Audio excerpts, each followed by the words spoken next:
Buenos días, gracias a todos por estar acompañándonos en esta 34ª teleclínica Eco Infectología de la Facultad de Medicina de la Universidad Central de Venezuela. Y nos complace realmente volver. Estuvimos en pausa el mes pasado por el Congreso Venezolano de Infectología, e igualmente el Día del Infectólogo. Y a propósito de ese congreso que tuvimos en junio, y donde se busca el aspecto académico, se presentaron trabajos científicos y se presentaron más de 30 trabajos científicos, 32 en esencia. Hubo algunos que no fueron aceptados, pero de altísima calidad, y se escogieron los mejores trabajos en el área de VIH. Y el mejor trabajo en VIH hubo un empate, y uno de esos trabajos ganadores es el que se va a presentar el día de hoy. Y esta teleclínica tiene por título, entonces, ¿es posible evitar la transmisión vertical del VIH? A propósito de este trabajo, factores de riesgo asociados a la transmisión vertical de VIH. Y tenemos como invitadas a las dos principales autoras del trabajo. A mi derecha, la doctora María de los Ángeles García, quien es médico infectopediatra adjunto del Hospital Dr. Domingo Luciane, quien va a hacer la presentación del caso. Y a mi izquierda tengo a la doctora Tatiana Drummond, que es médico infectopediatra, actualmente coordinadora de posgrado de infectología pediátrica del Hospital Universitario de Caracas, un posgrado universitario gracias a la labor que han hecho de la Universidad Central de Venezuela. Y bueno, sin más preámbulos, creo que es importante entonces ganar tiempo para hablar de este tema muy importante. Entonces, le dejo con la doctora María de los Ángeles para que haga la presentación del caso. Hola, buenos días. Muchas gracias al doctor Manuel por la invitación y también a este premio merecido. Y bueno, un producto de un arduo esfuerzo, un trabajo en equipo, junto con la doctora Tatiana Drummond y la doctora Ángela Troncone, asimismo con el doctor Benny Rodríguez, la doctora Mariana Sancheri, María Eugenia Galíndez, a quien les doy profundamente las gracias por haber trabajado en este trabajo, que fue un trabajo muy bonito y que las conclusiones obtenidas nos dan un preámbulo al saber por qué no podemos administrar lactancia materna en Venezuela. El trabajo llevó por título Factores de riesgos asociados a la transmisión de VIH en pediatría. El virus de VIH es un virus causado por un retrovirus llamado VIH tipo 1 y con menor frecuencia por el VIH tipo 2. Para el año 2022, la ONU-SIDA establece que 39 millones de personas vivían con VIH a nivel mundial, de los cuales 1.5 millones eran niños de 0 a 14 años. Y solo el 82% de las embarazadas tuvieron acceso a terapia antirretroviral. El contagio del VIH de una madre seropositiva a su hijo se define como transmisión materno-infantil. Existen diversos tipos de mecanismos de transmisión materno-infantil, los cuales pueden ser intraútero de un 25 a 40%, intraparto de un 60 a 75%. Asimismo, posparto vía lactancia materna, incrementando el riesgo de 1 a 2% por cada mes de administración de lactancia. Existen factores de riesgo maternos dentro de los cuales encontramos comorbilidades. Una de ellas está en aumento cada día y es la sífilis. Asimismo, encontramos carga viral mayor a 1000 copias por ml y CD4 que tengan un valor menor a 300 células por milímetros cúbicos. Dentro de los factores obstétricos encontramos que tenga una ruptura prematura de membrana mayor a 6 horas y asimismo que tengan procedimientos invasivos como el forceps, y vamos a encontrar dentro de los factores neonatales la administración de lactancia materna, prematuridad y que no se cumpla profilaxis con tratamiento antirretroviral. Todos estos factores favorecen a la transmisión vertical del VIH. Los recién nacidos deben recibir terapia antirretroviral, y esto es importante, bien sea de manera profiláctica o terapéutica, para reducir el riesgo de transmisión. Dentro de los antecedentes encontramos que Osorio y colaboradores para el año 2021, en su estudio denominado Transmisión materno-infantil de la infección por VIH, Es un estudio que se realizó en Mozambique, donde se estudiaron un total de 90 embarazadas, donde el 77.8% recibió terapia antirretroviral durante la gestación. Y asimismo, el 98% de los recién nacidos fueron obtenidos por parto, donde el 86.7% recibió lactancia materna, obteniéndose una tasa de transmisión vertical VIH del 33%. Costa y colaboradores en Brasil realizaron un estudio donde involucraron a 353 embarazadas, de las cuales 69.7% recibió terapia antirretroviral durante la gestación y 69.4% tuvo una ruptura prematura de membranas mayor a 4 horas, obteniéndose, de los cuales se obtuvo un 63.5% recién nacidos por parto, con una tasa de transmisión vertical de VIH de 5.7%. En Venezuela, Linares y colaboradores realizaron un estudio denominado transmisión vertical de VIH en pacientes de la consulta de infectología en el Hospital Dr. Adolfo Pranz Lara, en el cual se estudiaron 27 embarazadas con un 51.9% del diagnóstico que fue realizado durante el embarazo. El 85.2% recibió terapia antirretroviral durante la gestación y el 74.1% de los recién nacidos fueron obtenidos por cesárea, donde el 11.1% recibió lactancia materna, teniendo una tasa de transmisión vertical VIH del 8%.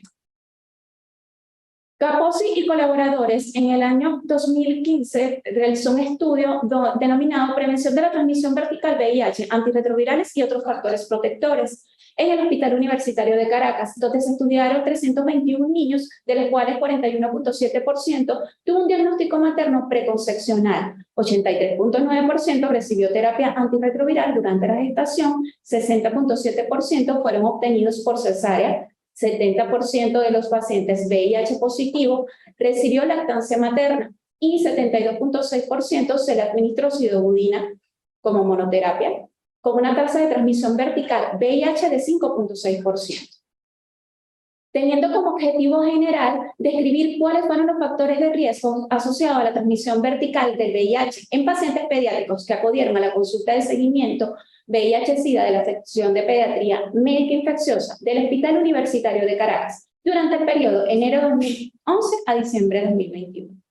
Dentro de los objetivos tenemos describir las características demográficas de la transmisión vertical, asimismo como describir las condiciones y comorbilidades maternas de la transmisión vertical, identificar las condiciones del embarazo relacionadas con la atención del parto, de la transmisión vertical, e identificar las condiciones de recién nacido y la administración de lactancia materna en la transmisión vertical, determinar la prevalencia de la transmisión materno-infantil. Asimismo, describir el tratamiento antirretroviral neonatal de acuerdo al riesgo por las pruebas realizadas y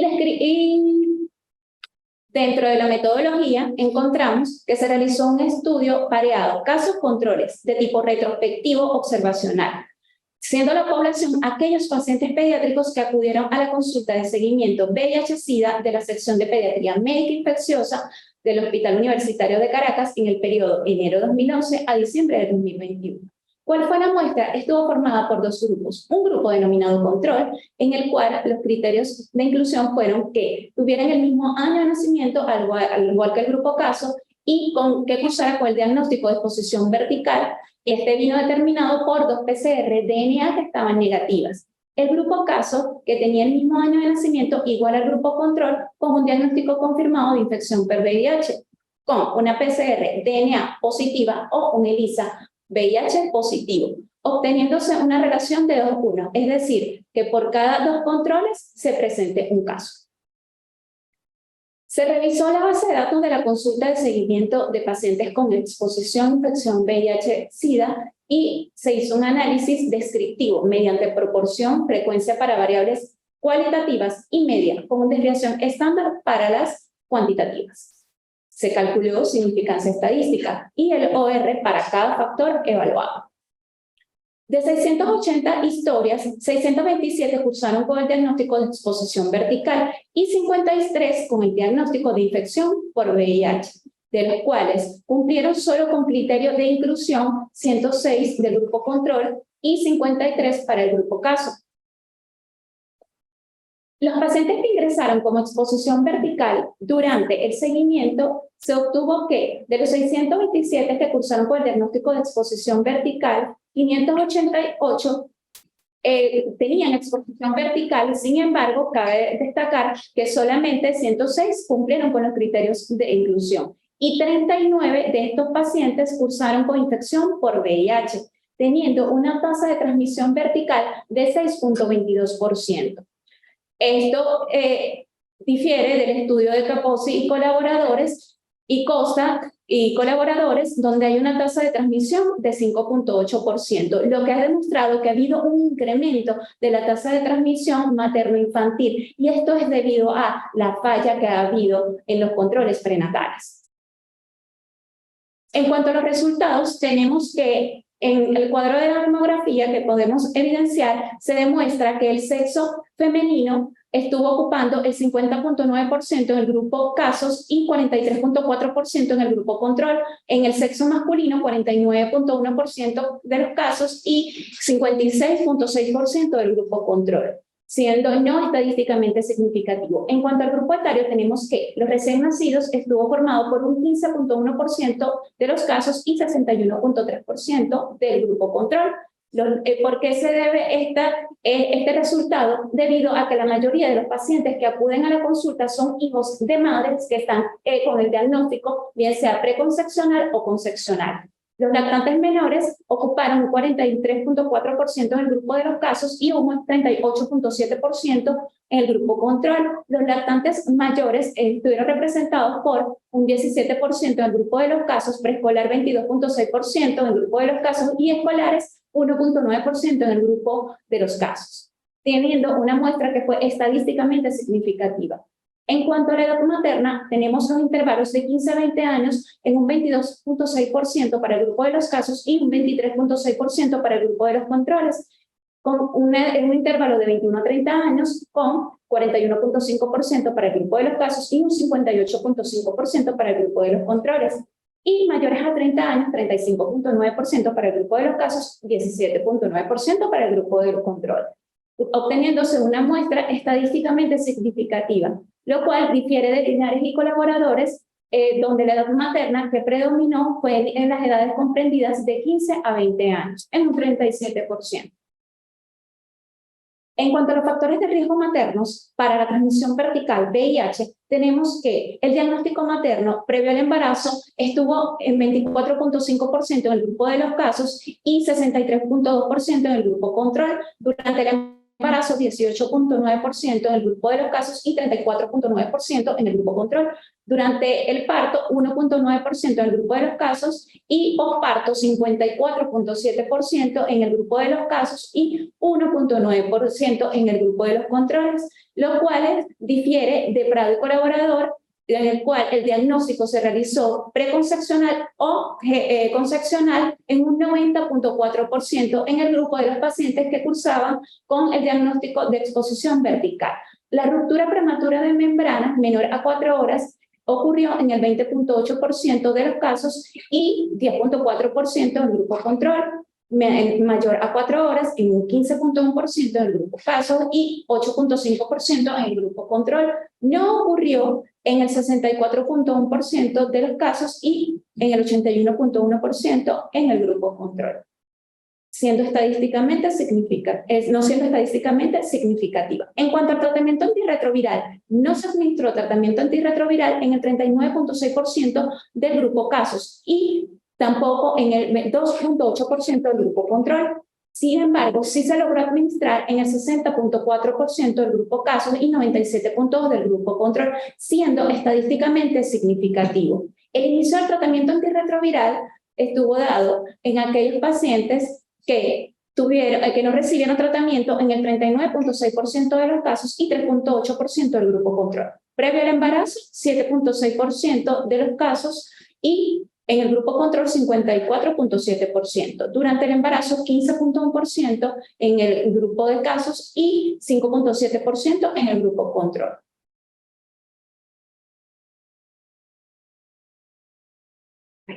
Perdón. En cuanto a la lámina anterior, por favor.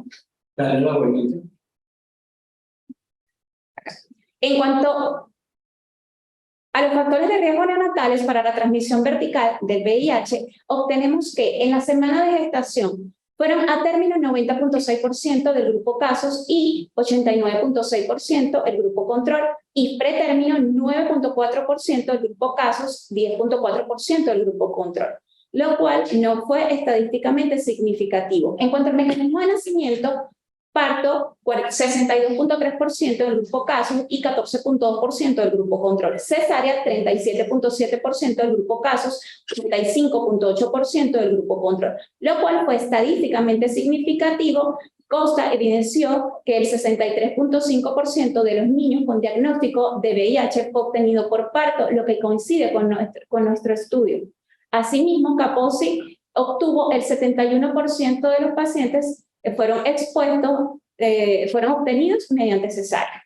El peso al nacer menor a 2.500 gramos se encontró en el 18.9% de los casos y en el 20.8% de los controles. De 2.500 a 3.500 gramos, 56.36% de los casos y 65.1% de los controles. Aquellos que tuvieron un peso mayor a 3.500 gramos, en un 18.9%. Y de los casos, de 13.2% de los controles, siendo desconocido en el 5.6% de los casos y 0.9% de los controles. En cuanto a la terapia antirretroviral que recibieron los neonatos, recibieron sidobudina, denominado AZT, el 37.7% de los casos y 95.3% de los controles. AZT ampliado que estuvo formado bien sea por sidobudina nevirapina o por triple terapia dada por sidobudina, lamivudina y raltegravir en 3.8% de los casos y de los controles. No recibieron terapia antirretroviral 58.5% y 0.9% de los controles. En cuanto a la lactancia materna, no recibieron lactancia materna el 37.7% del grupo de los casos y el 99.1% de los controles. Sí recibieron lactancia materna el 62.3% de los casos y el 0.9% del grupo control, siendo estadísticamente significativo, lo cual se compara con los estudios realizados por Kaposi, donde el 70% de los pacientes recibieron lactancia materna, y Osorio, donde el 86% de los niños con diagnóstico de VIH recibieron lactancia materna, siendo los resultados que se obtuvieron inferiores a los que obtuvo Osorio, sin embargo fueron similares a los obtenidos por Kaposi. En cuanto a los factores de riesgo, tenemos que el diagnóstico materno previo al parto tuvo un intervalo de confianza de 0.03 a 3.6 con un R de 0.3, no siendo estadísticamente significativo. Un control inadecuado del embarazo con un intervalo de confianza de 1.09 a 12.6 con un OR de 3.7, siendo estadísticamente significativo. La terapia antirretroviral materna durante la gestación con un intervalo de confianza de 0.03 a 0.98 con un OR de 0.17, siendo estadísticamente significativo. El nacimiento por parto con un intervalo de confianza de 0.4 a 6.09 con un OR de 1.69, siendo no estadísticamente significativo. La terapia antirretroviral en el neonato con un intervalo de confianza de 0.009 a 2.16 con un OR de 0.14, el cual tampoco fue estadísticamente significativo. La lactancia materna con un intervalo de confianza de 1.92 hasta 295.30 con un OR de 23.83, siendo estadísticamente significativo. Los mismos factores fueron obtenidos por Prado, donde el no haber recibido terapia antirretroviral representó un factor predictor para la transmisión. Asimismo, coincide con Osorio, donde el control del embarazo fue un factor protector, y coincide con Kaposi y Osorio, donde la lactancia materna representó el principal factor de riesgo. Tenemos que tomar en cuenta que la lactancia materna aumentó 23 veces la probabilidad de la transmisión vertical por VIH. ¿Cuáles fueron las principales conclusiones obtenidas en este trabajo? Que los factores que favorecieron a la transmisión del VIH fueron Las dos causas principales, el mal control los dos factores principales, el mal control del embarazo, asimismo el no cumplimiento de la terapia antirretroviral en la embarazada, seguido del nacimiento por parto, el diagnóstico tardío o no diagnóstico durante el embarazo, la ausencia de profilaxis en el periodo neonatal. ¿Cuáles son las principales recomendaciones? Que se deben realizar el diagnóstico de VIH de forma precoz y oportuna con un control del embarazo adecuado y un cumplimiento de la terapia antirretroviral en las embarazadas. Asimismo, garantizar la profilaxis neonatal y, dentro de todo, lo más importante, no dar lactancia materna. El día de hoy nos debemos de llevar como conclusión y como recomendación que los dos principales factores para evitar la transmisión vertical son cumplir con un adecuado control gestacional y, asimismo, en aquellos pacientes donde no se cumpla un adecuado control gestacional, realizar serologías a la brevedad posible. Esto con el fin de que no se pueda administrar lactancia materna en aquellos pacientes que pueda representar un factor de riesgo para adquirir la transmisión vertical por VIH. Muchas gracias. Excelente, María de los Ángeles. Vamos entonces con la discusión del caso con la doctora. Déjame la presentación de Tatiana Dumont. Entonces, para hacer la discusión del caso, evidentemente ya vieron los hallazgos, los que no han visto el estudio, que el resumen ha estado en las redes de la Sociedad Venezolana de Infectología o lo que fueron el evento, pronto será publicado, pero tiene hallazgos bien resaltantes y que de algún modo fortalece la posición que han tenido distintos infectólogos pediatras, e igualmente la posición que ha tenido en esencia la Sociedad Venezolana de Infectología, de igual modo, por supuesto, miembros de la Sociedad Venezolana de Puericultura y Pediatría, y entendemos la relevancia de la lactancia materna. De hecho, dentro de una semana va a haber un evento en el IESA sobre lactancia materna a propósito de la Sociedad Venezolana de Puericultura y Pediatría. Y es un tema muy relevante, pero se genera controversia. Incluso algunas agencias internacionales indican que la lactancia debería promoverse, lo hacen en África, sobre todo por el hecho de que si no reciben alimentación tienen mayor posibilidad de fallecer por nutrición. Pero en el contexto donde nosotros estamos, esa política la consideramos que es una africanización de las políticas de salud en Venezuela.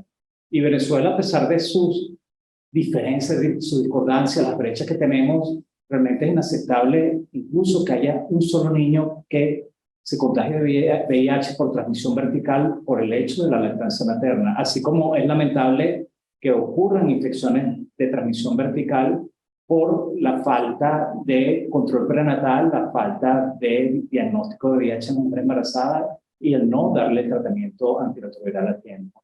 Entonces, bueno, Tatiana, no sé si estás lista para ir por la discusión del caso. Sí, vamos aquí. Igual, María de los Ángeles y quienes están presentes están invitados a discutir y hablar al respecto. Ok, nada, pues una de las cosas que nos motivó precisamente la realización del trabajo es las controversias que surgen a la hora de definir los factores de riesgo. Una de las cosas que tenemos que estar claro que hay factores de riesgo tanto que dependen de la madre, que dependen del feto, de la situación del embarazo y la situación del nacimiento. En cuanto al embarazo, apenas el 23-25% de las transmisiones verticales van a ser debido a lo que sucede en el embarazo. El gran porcentaje va a depender de lo que hacemos en el momento de parto. ¿Qué quiere decir? Que aunque usted lo haga muy mal durante el embarazo, en el parto tenemos todavía posibilidades de incidir. Y un 15% pasa a ser también por culpa de la lactancia materna. O sea que tenemos un 75%, aunque la mamá no se controle el embarazo, donde podemos actuar. Entonces, una de las cosas que tratábamos de mostrar con este trabajo era ver dentro de lo que dice la literatura qué eran los factores más resaltantes. Se hizo un estudio caso-control, efectivamente pusimos un caso por cada control para evaluar cada uno de los factores que podían condicionar la transmisión. Y vamos entonces viendo pues lo que es la parte demográfica de los grupos, pues sencillamente en el expuesto hubo más recién nacidos porque eran los niños que hacíamos seguimiento de estas mamás VIH, o sea que nos llegaban recién nacidos y hacíamos el seguimiento de ellos hasta los 3 años, mientras que en el grupo caso eran niños que nos llegaron con el diagnóstico que en la gran mayoría llegaban en lactancia menor y preescolar, es decir, son niños que están llegando tardíamente porque la mamá no se está controlando el embarazo y no se hace un diagnóstico a tiempo. Importantísimo aquí las edades personales. Fíjense, la edad de la mamá. Fíjense que mientras habría la idea preconcebida que son las jóvenes las que no se controla el embarazo y en donde se va a producir la mayor transmisión. Pero fíjense que en ambos grupos, tanto casos como controles, nuestro grupo fue de 21 a 30 años. No es precisamente la embarazada adolescente, o sea, que es un factor de riesgo que tenemos preconcebido, que es la embarazada adolescente, la que más se va a contagiar, pero en nuestro estudio, tanto los niños que se contagiaron como los que no, eran mamás entre 21 y 30 años. ¿Okay?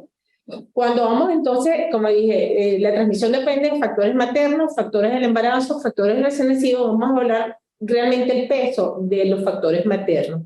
Fíjense que uno de los factores que pesó bastante es el momento del diagnóstico materno.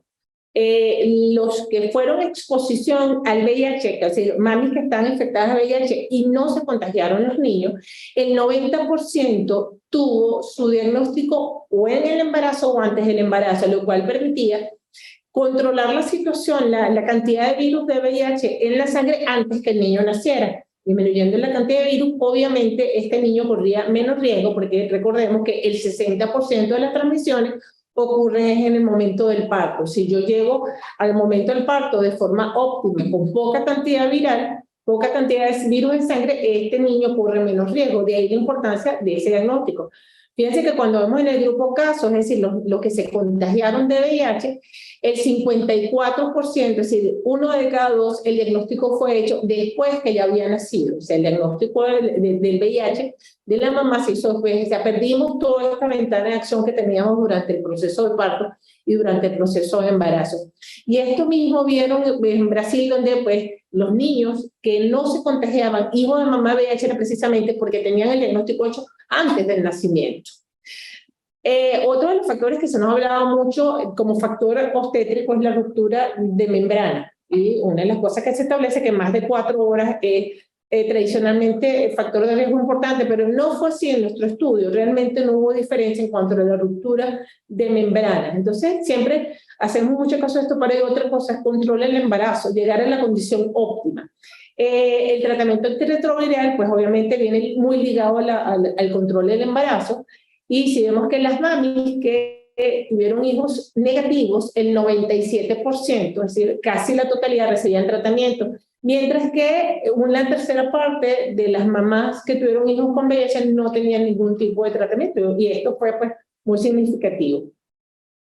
Esto en cuanto a factores obstétricos. No se vio diferencia estadística en cuanto a si hay embarazos gemelares o no, porque realmente en la muestra no tuvimos embarazos gemelares, por lo tanto ese aspecto no lo pudimos evaluar, no fue lo suficientemente mostrado, o sea que eso sí no lo tuvimos, pero vimos que efectivamente dentro de los factores obstétricos el que la mamá se controlara el embarazo fue un factor importantísimo. Cuando vemos el neonato, es decir, ya la obtención del niño, vemos que si era pretérmino o a término, porque una de las cosas que cuando investiga, pues dentro de los factores neonatales, el ser pretérmino tiene mayor riesgo, pues en nuestro estudio no hubo diferencia significativa en cuanto a si era pretérmino o era término en el momento de la transmisión.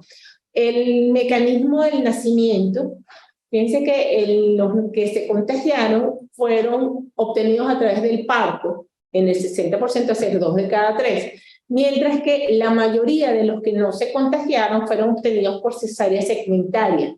Entonces, claro, al hacer cesárea yo estoy acortando el periodo de nacimiento y por lo tanto disminuye la probabilidad de ese contagio. Es decir, si usted no se controla el embarazo y yo hago una cesárea, voy a disminuir mucho más la probabilidad de contagio que aquel que nace a través del parto. O sea, que esta es otra ventana de acción que tenemos importante.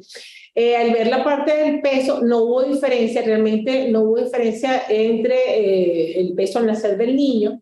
En cuanto a la terapia antirretroviral, obviamente aquellos que le pusimos terapia antirretroviral al nacer, es decir, ya estamos actuando después del nacimiento, todavía tenemos una ventana de acción y fíjense que el 95% de los que no se infectaron fueron niños que le pudimos poner profilaxis, mientras que las 2/3 partes de los que se infectaron no recibieron ningún tipo de profilaxis al nacimiento. Entonces, tenemos varias ventanas de momentos para disminuir la transmisión del VIH. Y este es un momento muy importante que es la lactancia materna. De cada 100 niñitos expuestos al VIH que no se contagiaron, ninguno recibió lactancia materna. Pero de cada 100 niños que se infectaron, las 2/3 partes recibieron lactancia materna. O sea que efectivamente en nuestro estudio la lactancia materna fue un factor importante en la transmisión. Entonces tenemos varias ventanas de acción si yo quiero prevenir la transmisión. Uno, el control del embarazo, que ya vemos factores de riesgo. En el momento del nacimiento, pues preferir cesárea a parto cuando es una mamá que no tengo ningún tipo de control, y el no dar lactancia materna fue importantísimo. Luego, cuando vimos todos los factores, vamos a ver realmente de todo esto que nos dio significante, cuál es realmente significante, que podamos marcarlo como patrón de conducta. Entonces,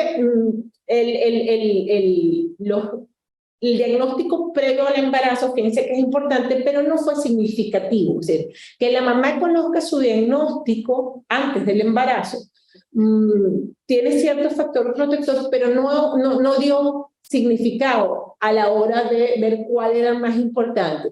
Pero fíjense aquí, el control inadecuado al embarazo aumentaba casi 4 veces la probabilidad de que una persona, un hijo de mamá VIH, se contagiara. Estamos hablando de algo tan sencillo como el control prenatal.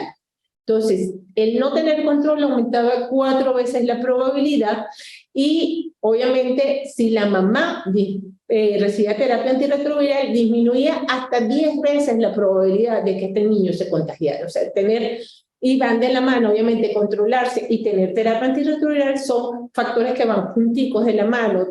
Y fíjense que el nacimiento por parto, que nos dio que era importante cuando lo vimos como factor aislado, no resultó significativo cuando hicimos una prueba de lo que llamamos regresión logística, que es para evaluar realmente el peso de eso. Es importante, pero no tiene un peso contundente. Igual la terapia antirretroviral en el neonato fue importante, pero no tuvo el peso de contundencia para decir, bueno, con terapia antirretroviral yo tengo todo logrado. Lactancia materna sí fue uno de los factores más importantes en la transmisión, donde vimos que aumentaba 23 veces la probabilidad de que el niño se contagiara de VIH, dado que recibía lactancia materna. Entonces, estos factores, efectivamente, pues, si yo tuviera que dar una recomendación para programas de atención materno-infantil, de la prevención del VIH, definitivamente tendría que enfatizar lo que es el control prenatal. El control prenatal que te lleva a un diagnóstico precoz materno. El diagnóstico precoz materno nos permite dar una terapia y optimizar las condiciones del nacimiento de ese niño. Y si lo hice todo muy mal y la mamá no se controló, pero logró el diagnóstico, pues recomendar la no lactancia materna es importante. Y aquí en un inciso de lactancia materna vamos a hacer un comentario. Vamos a cambiar la presentación ahorita sí a la mía. Con lactancia materna vamos a ver varios estudios, vamos a montar aquí, que hay, y el por qué, además del de nosotros, qué es lo que tenemos entonces en cuanto a lactancia. Hay varios estudios que se han hecho, y vamos a ir a ver la parte de lactancia. Fíjense, vamos aquí a lactancia, directamente lactancia. Fíjense que cuando hablamos de lactancia es uno de los mensajes que queremos dar. Incrementa, si la mujer tiene una infección conocida, vamos a tener un aumento de la transmisión en 14%, pero si no conozco la información de la infección materna o la infección se produce durante el embarazo, estamos hablando de que aumenta hasta 30% de la probabilidad de que ese niño se contagie. Hay varios estudios a nivel internacional y vamos a hablar de 3 principales. Uno es el estudio VAN, se hizo en Malawi entre los años 2010 y 2014 y querían ver la transmisión de lactancia materna versus adherencia, porque a nivel de lo que son transmisión sexual, actualmente tenemos un eslogan que es paciente indetectable igual intransmisible. Es decir, si yo tengo un paciente en control y la carga viral está indetectable y tiene relaciones sexuales sin protección, la probabilidad de que haya transmisión es casi nula. Pero esta realidad no sucede con lactancia materna y eso es importante que lo tengamos en cuenta.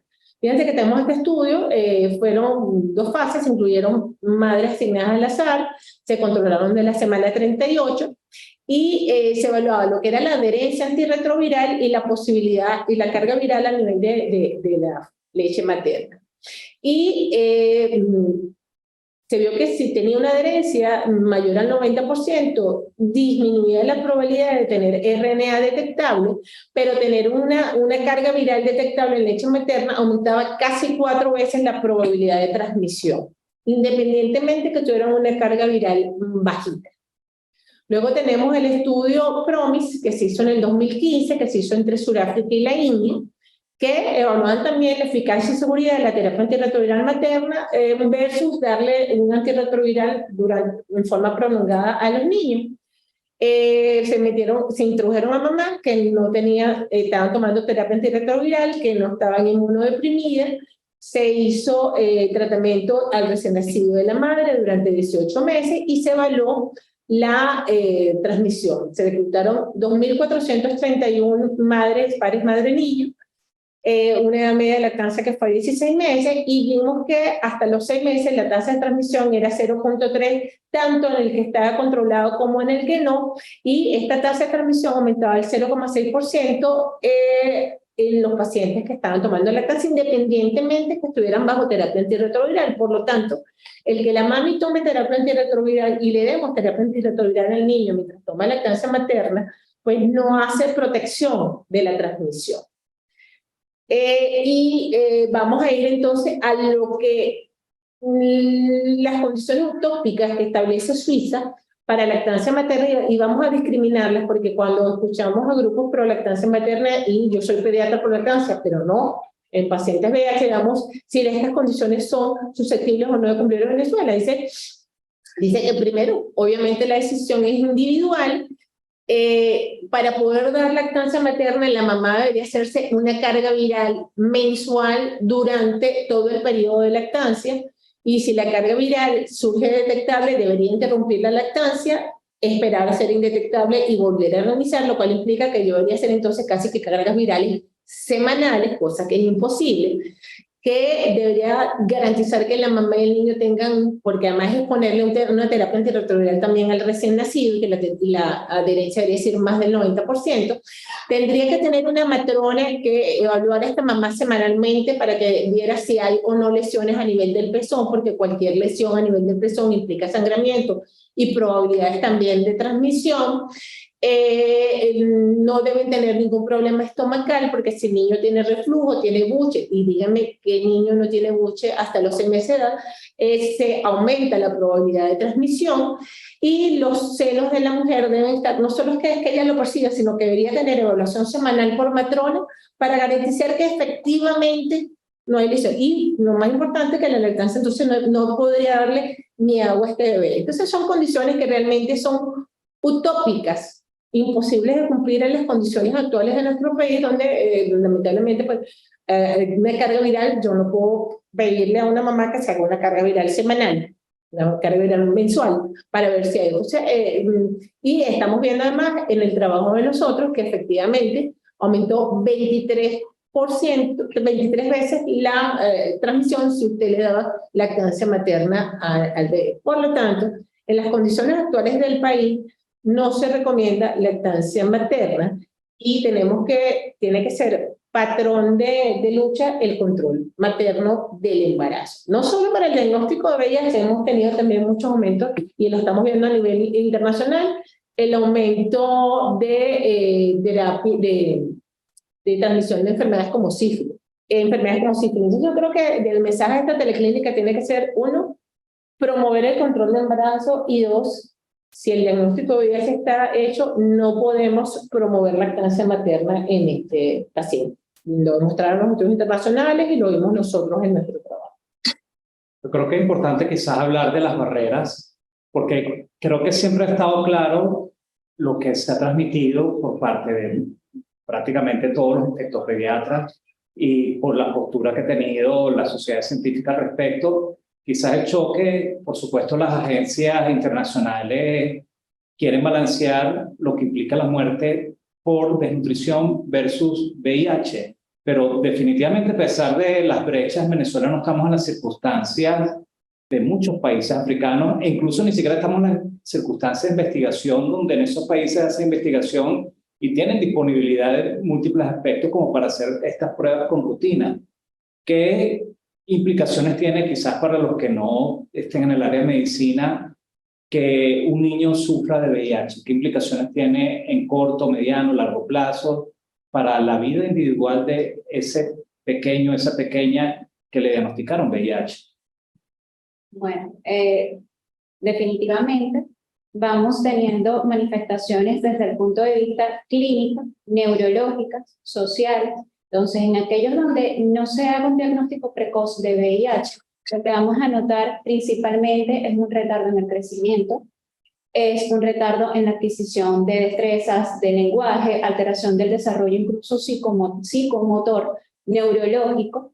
Asimismo, también vamos a evidenciar de que el paciente va a cursar con diversas manifestaciones de cuadros infecciosos dados por diarreas recurrentes, paciente con desnutrición y asimismo infecciones respiratorias que pueden también ser recurrentes. Eso debe de ser para nosotros como pediatras, más que infectólogos, un llamado de atención, porque van a acudir a la consulta y si no hacemos un diagnóstico precoz, un diagnóstico certero y adecuado, si no lo pensamos, no vamos a lograr el diagnóstico y tampoco vamos a lograr tratar al paciente lo más precoz posible.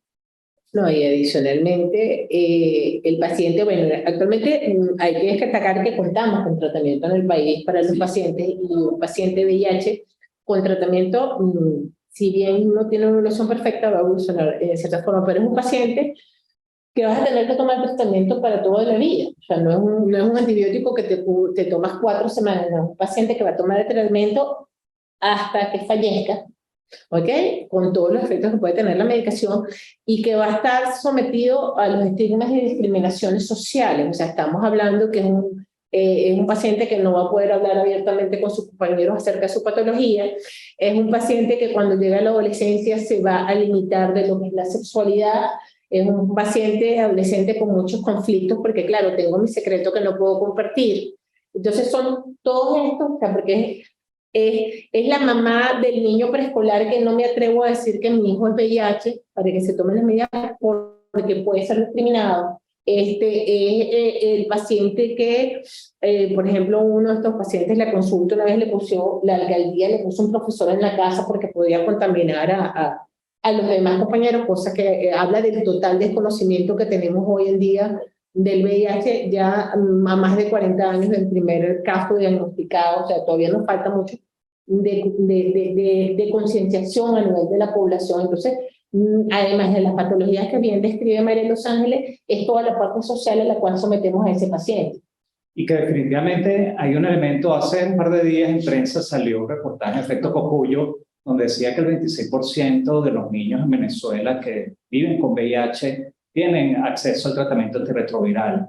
Eso implica que esto es la punta del iceberg. Esos 53 casos que ustedes identificaron en la punta del iceberg porque pudieron en el centro de salud hacerle las pruebas a la mujer, ya sea en el posparto, pudieron hacerle las pruebas a los recién nacidos, pudieron empezar el tratamiento antirretroviral, pero eso significa que prácticamente hay un 74% o más del 70% de niños que están naciendo en el resto del país donde no se hace el diagnóstico de VIH y evidentemente eso tiene implicaciones bien relevantes. Desde el punto de vista de salud pública, no hay duda que siempre la prevención sale mucho más barato. El hacer las pruebas a nivel prenatal, desde el punto de vista de despistaje de VIH y sífilis, sale mucho más económico que eventualmente dar tratamiento individualmente a cada uno de estos pacientes o personas. E igualmente sale incluso más barato dar la lactancia maternizada a estos niños en los primeros años de vida o incluso los primeros meses de vida en contrapartida a todo lo que ustedes están diciendo, un tratamiento de por vida, el hecho de la posibilidad de hospitalización a futuro. Hay que entender que las personas que viven con VIH, hoy en día el tratamiento antirretroviral salva vida, pero no evita la posibilidad de que aparezcan otras enfermedades que pueden ser incluso oncológicas en el futuro, la mayor posibilidad de linfoma o de cáncer de cuello uterino, de otro tipo de tumores que pueden ocurrir. Es verdad que el tratamiento antirretroviral evita la progresión de la enfermedad, pero de alguna manera hay cierto grado de inmunosupresión si uno compara a una persona que no tiene VIH versus alguien que tiene VIH con tratamiento antirretroviral, sus niveles CD4 son distintos. Por más que esto lo tenga relativamente bien, no están los valores normales. O sea que si existe algún grado de inmunosupresión y estamos condenando a una persona simplemente por no haberle hecho las pruebas embarazadas, por no haber promovido la lactancia maternizada y, bueno, evitar que estas circunstancias ocurran. Yo creo que el estudio tiene la relevancia que muestra desde el punto de vista académico-científico que en Venezuela definitivamente no podemos promover la lactancia materna a pesar de lo que se quiere instaurar en general. Y yo creo que también hace la relevancia de lo que se está discutiendo hace mucho tiempo, tú lo hablabas con sífilis, preocupa las cifras anecdóticas de sífilis congénita. ¿Y por qué digo anecdóticas? Porque en Venezuela desde el 2016 no se publica el boletín epidemiológico semanal y andamos a ciegas con distintas enfermedades infecciosas de notificación obligatoria, no sabemos qué está ocurriendo. Sífilis es desconocido, pero en el mundo ha aumentado sífilis y sabemos que en Venezuela debe haber aumentado. Cuando décadas atrás no habían prácticamente recién nacidos con sífilis congénita, hoy en día un hospital publicó una serie de 200 casos hace años atrás de sífilis congénita, el hospital Pérez Carreño, de una data que recolectaron en poco tiempo. Entonces, 200 casos en pocos meses es algo exageradamente elevado. Y que ustedes están viendo en tu sitio, cuando uno habla con distintos bioanalistas en distintos laboratorios públicos y privados, es alarmante la cantidad de pruebas treponémicas o no treponémicas que están saliendo positivas y orienta hacia la posibilidad de sífilis, igualmente VIH. Entonces, hay que tomar una política desde el punto de vista de atender estos problemas.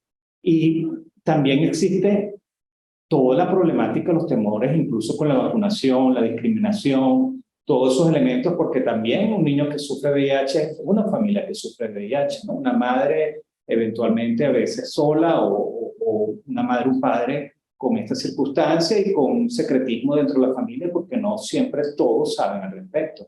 ¿Cómo podemos profundizar más para entender lo dramático que es vivir con VIH? Porque a veces dicen las estadísticas y dicen, bueno, la posibilidad de contagio a lo mejor es del 1%. Ah, bueno, 1 de cada 100, pero 1 de cada 100 puede ser relevante, ¿no? Bueno, es que, fíjate, si uno no hace absolutamente nada y lo hace todo muy mal, la probabilidad de la transmisión vertical es un 25-30%. De hecho, en países en vías de desarrollo, como es el caso de nosotros, te puede llegar a un 40%, mientras que en países que ya tienen sus situaciones de salud bien organizadas, esta tasa baja a menos del 5%. Y si yo hago todo perfecto con esta mamá, le pongo el tratamiento, la controlo, no doy lactancia materna, le pongo el antirretroviral al niño, la tasa de transmisión baja a menos del 1%. Entonces, esta es una de las pocas enfermedades. Y de hecho, yo tuve la oportunidad de trabajar en proyectos internacionales donde no teníamos muchos recursos, había que tratar de hacer muchas cosas y estirar el dinero, y definitivamente todos los proyectos eran en base a prevención de la transmisión vertical, porque es una inversión que con pocos recursos obtiene un gran beneficio, porque se está evitando el paciente, mientras que cuando yo hago inversión en proyectos para tratamiento, ya el paciente está enfermo y no lo voy a curar. Esta es la única inversión donde con muy poco dinero, hacer un examen, un control adecuado, yo me voy a evitar el paciente futuro que implica mucho gasto. Gasto no solo en medicación, porque el resto de la vida es medicación, sino gasto de hospitalización, gastos de trastornos del desarrollo, gastos en tenerle terapistas para el colegio, etcétera, etcétera. O sea que costo-beneficio, unos 5 controles, 2 exámenes de VIH al principio y al final, pues que podamos proveer a las instituciones de salud para que se haga el despistaje de VIH va a evitar muchísimos costos. Sí, desde el punto de vista de salud pública, parte de las barreras que tienen las personas, las mujeres embarazadas, son la posibilidad de conseguir la realización de pruebas totalmente gratuitas para despistaje. Incluso desde el punto de vista, aquí en Venezuela no existen clínicas de atención de enfermedades de transmisión sexual, donde incluso los adolescentes puedan ir a hacerse estudios de despistaje, puedan tener orientación desde el punto de vista de control desde el punto de vista de enfermedad de transmisión sexual o de planificación familiar, y eso es lamentable. Eso es algo que existe en distintos países de una manera totalmente gratuita, abierta, sin limitación desde el punto de vista de edad, puede ir cualquier persona, y entendiendo los resultados de sus estudios, hay adolescentes que evidentemente, quizás incluso con sus primeras relaciones, terminan contagiándose de VIH. Y es lamentable que eso ocurra porque eso puede ser prevenido con distintas políticas desde el punto de vista de atención de salud. Se calcula que en Venezuela hay alrededor de 100.000 embarazos al año.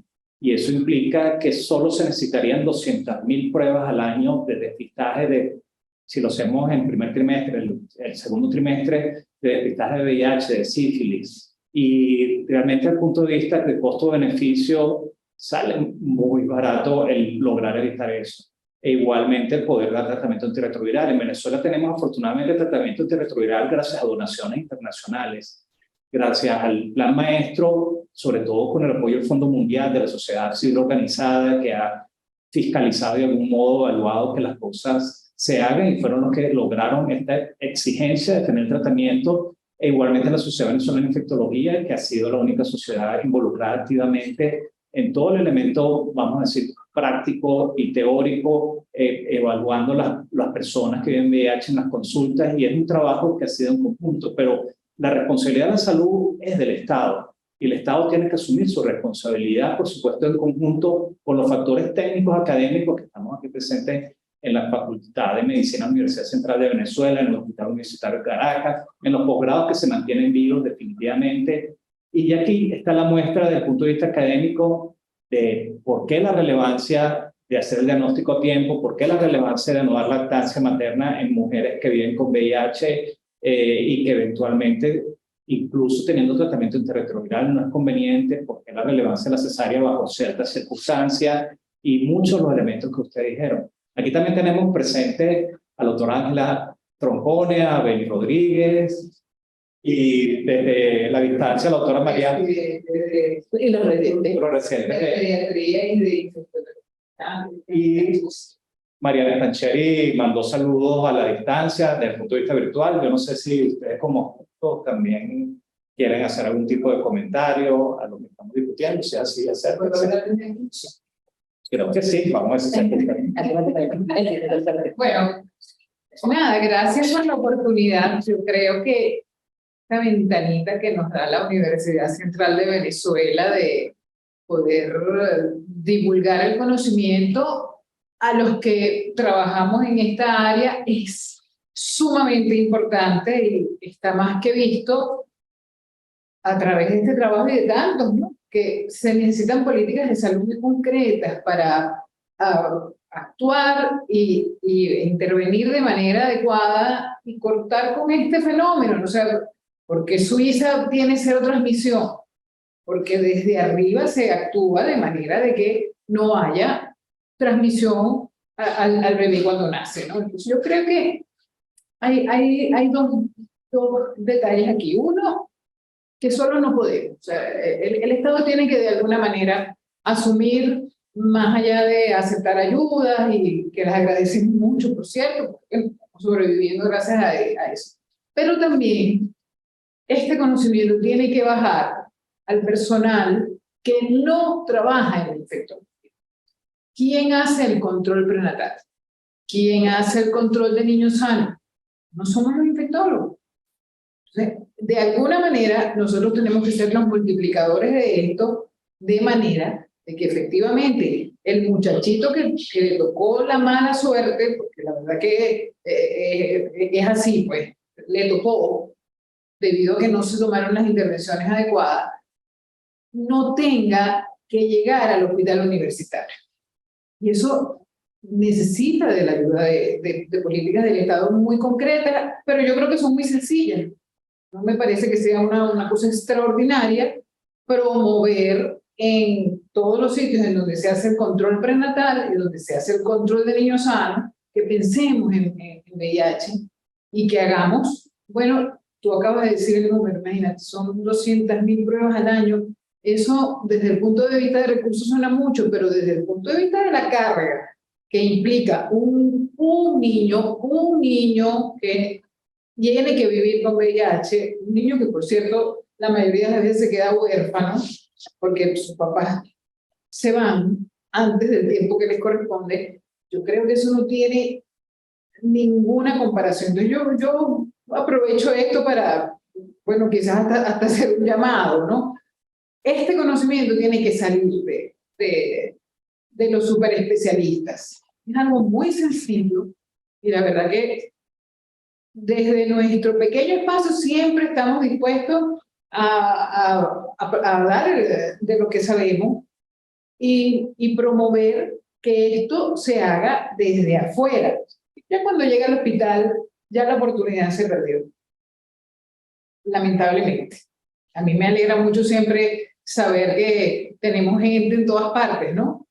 Pero hay que salir un poquito, ¿no? Y tratar de que esto, mira, oye, demostrar que la lactancia materna aumenta el riesgo de transmisión 23 veces, nos tiene que llevar a cambiar de paradigma. La nutrición es importante, pero un bebé con VIH también va a ser un desnutrido y además va a ser más enfermito que un bebé que no lo tiene. Entonces, ahí voy, pues. Creo que todos tenemos que multiplicar esto hacia afuera de manera de que efectivamente logremos bajar la transmisión. La doble I, oye, va chévere, pero esa doble I tiene que pasar también de la mamá al bebé y aquí hay cantidad de factores que no dependen nada más de tomar tratamiento. Y gracias por siempre invitarme. Yo creo que es relevante, por ejemplo, en el estado Miranda hay municipios que pagan por los exámenes de sus mujeres embarazadas y entienden que eso les sale mucho más económico, porque podemos decir 100.000 embarazos al año, más o menos calculado, pero termina siendo por municipios mucho menos. Y si entes públicos y privados de alguna manera asumen, mientras el Estado se hace responsable en la medida que mejoren las circunstancias económicas del país, bueno, pueden eventualmente buscar hacer esos estudios, lo pueden balancear dentro de lo que implica la responsabilidad social empresarial. Hay empresas que pueden tener la capacidad de los centenares de exámenes que hacen, vamos a decir, mensualmente, de poder hacer quizás esos exámenes gratuitos de mujeres embarazadas como un elemento del punto de vista de responsabilidad social empresarial. Transmitir esta idea, uno la está tratando de hacer, no todo el mundo la capta, pero digo porque uno también está involucrado en la parte de salud desde el punto de vista municipal, pero siempre ha habido ayuda a veces de algunas agencias, otras más, otras menos, ONG que muchas veces dan pruebas de estas duales donde se diagnostica eventualmente la posibilidad de VIH o sífilis. Nosotros tenemos, gracias a UNICEF, gracias a UNCIDA, muchas de estas pruebas duales que hacemos gratuitamente, pero también hay que entender que estas pruebas tienen que ser firmadas por bienalistas, que son los que, por las leyes venezolanas, son los que avalan este tipo de estudios. Entonces, a veces eso complica los resultados, a veces en jornadas uno puede hacer como médico algún despistaje y saber que esa mujer no tenga VIH, y es bueno saberlo, pero desde el punto de vista de cuando vaya a parir, le van a pedir los exámenes firmados por bienalistas y tenemos que buscar las maneras de facilitar los elementos. Muchas barreras tienen las pacientes, a veces uno critica, bueno, ¿y por qué no te hiciste el control prenatal? Porque a veces son madres de múltiples hijos, tienen que sobrevivir, tienen que trabajar muchas veces, casi que todos los días, y no pueden ir a una consulta en una mañana, perder toda una mañana, donde a veces implica perder el día porque simplemente no se da la consulta, no hace lo adecuado, no está presente, no hay ni siquiera agua a veces, entonces se pierde la consulta y pierden el tiempo, pierden la posibilidad de ganar dinero ese día para poder salvar la vida y sobrevivir en general del resto de los niños. Entonces tenemos que buscar la manera de facilitar las cosas a las mujeres embarazadas y para ello tenemos que investigar también y descubrir cuáles son esas barreras que están teniendo, cuáles son esas necesidades que están padeciendo y ver cómo satisfacemos lo mismo. Hay ciertos elementos desde el punto de vista de salud pública que alarman como los porcentajes de cobertura vacunales, pero ¿por qué están bajas? Si en Venezuela hay interés para vacunarse. Hoy en día nosotros no sabemos dónde se está vacunando, por ejemplo aquí en Caracas. Si uno quisiera saber dónde están vacunando, con qué vacunas hay, no es una información fácilmente obtenible y es difícil. Y si una persona va a un ambulatorio, un CDI, y llega a vacunarse y no consigue la vacuna, ya la segunda o tercera vez pierde el interés. Entonces tenemos que facilitar las cosas a las personas y tenemos que trabajar en conjunto, y yo creo que esto es lo más maravilloso de esto. Yo sí quisiera, no sé si el doctor Beni también quiere decir unas palabras, pero yo sí quisiera que bueno, llegáramos a un cierre, comentarios finales. Bueno, es importante de que tomemos en cuenta de que si una mujer no se controla el embarazo antes de egresarla del hospital o del sitio donde acuda, donde sea atendida, le realicen sus serologías para VIH y VRE, porque es un tiempo tan valioso y es una oportunidad que no sabemos si la vamos a volver a tener, y a futuro eso traería consecuencias inherentes para el paciente, o sea, para el niño en este caso y también para la madre. Entonces, eso es importante, de que es un llamado de atención al personal de ginecología y obstetricia de que no ingresen a ninguna mujer posterior al nacimiento de su hijo sin realizar pruebas serológicas. Esto nos garantiza de verdad un futuro para esos niños bastante importante. Asimismo, crear campañas de concientización en escuelas, en todos los sitios posibles, para que las personas tengan una concientización acerca de lo que es el VIH. Asimismo, hablar sobre el embarazo, el control del embarazo, todo lo que nos puede garantizar, todo lo que nos puede ofrecer cuando lo hacemos de manera adecuada para evitar no solamente el VIH, sino otro tipo de enfermedades que ahorita están en auge en Venezuela, como es sífilis y también el virus del papiloma humano. Y eso también repercute también no solamente en la madre, sino también en el niño. Eso es importantísimo. Y la tercera sería garantizar apoyo psicológico, tanto a la madre como al niño que tienen el diagnóstico de VIH, porque ese estigma que tenemos todos a nivel social es muy grande. En este país muchísimo más. No coincido con María Los Ángeles, excelente. Con respecto a promover, yo creo que definitivamente aquí el cambio en Venezuela a nivel de salud tiene que ser que pasemos de la medicina curativa, donde tradicionalmente nos enfocamos, a hacer la medicina preventiva. Una prevención de embarazo, para empezar, ¿okay? Una prevención de enfermedades durante el embarazo, seguimiento. Yo creo que y la vacunación. Yo creo que si nos enfocamos, porque además son recursos bastante económicos. Un control de embarazo no sale costoso, el colocar una vacuna no sale costoso me sale el tratar la enfermedad prevenible por la vacuna, costoso me sale tratar las consecuencias de un no control, porque un no control no solo VIH, sífilis, estamos hablando de parto pretérmino, complicaciones, el niño que termina en terapia porque no fue controlado, o sea que definitivamente tenemos que cambiar los paradigmas de curativa y enfocarnos en la preventiva, porque eso nos va a ahorrar. Y no quería cerrar esto, me voy a tomar 2 minutos para recordar que, bueno, están abiertas las inscripciones en los posgrados universitarios y la recepción de credenciales es hasta el 14 de agosto para formar parte de lo que es el posgrado universitario de infectología pediátrica. Cuando estamos esperando, tienen chance todavía de meter la documentación. Pueden meterse en la página de la Universidad Central o meterse en nuestro Instagram del posgrado, que es InfectoPedHUC. Por ahí pueden conseguir información o me pueden escribir a privado de EREA, Tatiana Drummond, es mi Instagram. Por ahí también les puedo dar información sobre el posgrado de infectología. O la prelación que tiene que haber hecho pediatría anteriormente. Sí, tiene que ser pediatra previamente para ser infectólogo pediatra. Sí, porque en ese sentido ha habido, por supuesto, un mayor interés de la especialidad de infectología últimamente, y no solo porque los problemas infectológicos, epidémicos, pandémicos están lamentablemente de moda, como pasó con COVID-19, sino que también tenemos un montón de problemas que son prevenibles por vacunas, pero que han repuntado lamentablemente por ese descenso de la cobertura de vacunación. Otros que han proliferado quizás por prácticas inadecuadas, entendiendo que hay zoonosis, enfermedades de los animales que pueden brincar hacia los humanos, a veces por prácticas culturales, alimentarias o de distintos tipos, que exponen a los humanos a estas infecciones y se pueden transmitir a otras personas, como pasado con monkeypox o mpox, y con otro montón de enfermedades. De hecho, VIH se entiende que en su origen era una enfermedad de animales, una zoonosis que llegó eventualmente a ser humana, y fíjense las consecuencias de quizás ese primer contacto estrecho entre animales y personas, y a dónde ha llegado a esta circunstancia. En ese sentido, evidentemente, agradecemos el interés de la infectología, pero por supuesto hay distintos posgrados que están abiertos y deben ser pediatras para ser infectopediatras y es un posgrado universitario avalado por la Universidad Central de Venezuela, lo cual es sumamente valioso. Y estamos aquí desde la Universidad Central de Venezuela, la casa que vence las sombras, que se está remozando y se está colocando su traje de moza para mostrar una mejor cara, pero necesitamos un recurso humano.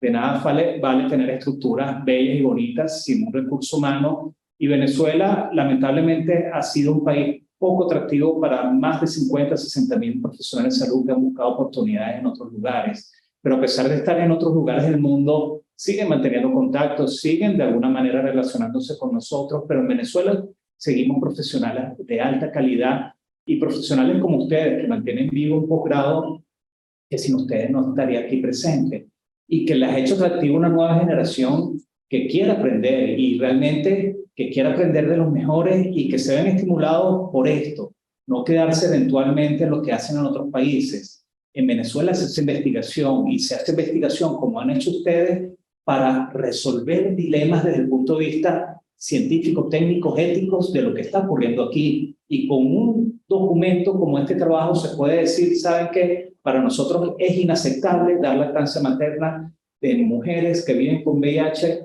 eventualmente que están en posparto y que no le pueden dar lactancia materna a sus hijos porque pueden transmitir en VIH y en este estudio fue más del 20% del riesgo de transmisión, 23 veces más alto la posibilidad de transmitirse por lactancia materna.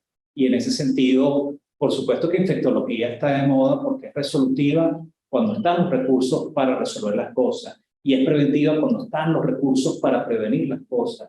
Y a pesar de las dificultades, ustedes son luz dentro de esta Universidad Central de Venezuela que está venciendo las sombras. A pesar de esas adversidades, definitivamente les felicito y por eso quería que de algún modo, primero, Teleclínica después del Congreso fuera de su trabajo, la próxima Teleclínica. Esperemos que sea el otro trabajo del Hospital Militar, que después también ganó el mejor premio en VIH y que vengamos después con el trabajo en infectología.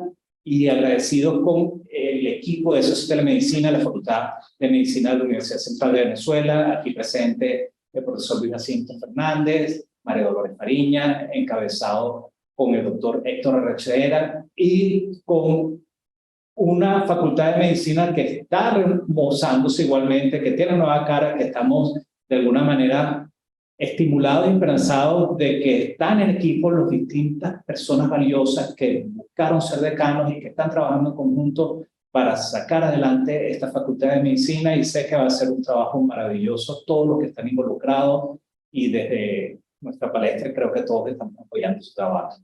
Gracias a todos entonces por acompañarnos en esta 34ª teleclínica de SOCT Telemedicina e Infectología y que tengan muy buenas tardes.